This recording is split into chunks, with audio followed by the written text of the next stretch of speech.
Welcome to the Slop Temple. We pray this video helps. You begin by confirming the vehicle registration number and why you need the insurer name. Accuracy matters. Next, sign into the official motor vehicle portal or a verified service. Enter the plate exactly as shown. Once done, select the vehicle details or third-party verification option. This route queries centralized records and prevents wasted steps. Make sure to note any CAPTCHA or OTP prompts, because you will need them to proceed without interruptions and to retrieve the linked insurance record. After you submit the plate, the system may require OTP or CAPTCHA verification. Complete that promptly so the lookup continues. Once results load, scan the vehicle details section for insurance provider or policy details fields. This houses the insurer name and policy number.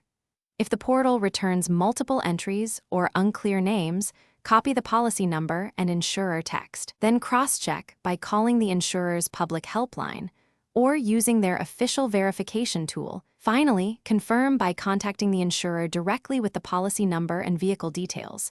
This verifies current coverage and prevents mistaken identity.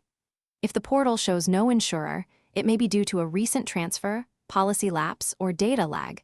Check transfer paperwork or ask the motor vehicle office for updated records. If you still cannot find the insurer, file an official request or visit the Vehicle Registration Authority. They can produce certified data and resolve discrepancies quickly. Thanks for watching. Consider subscribing if we helped you.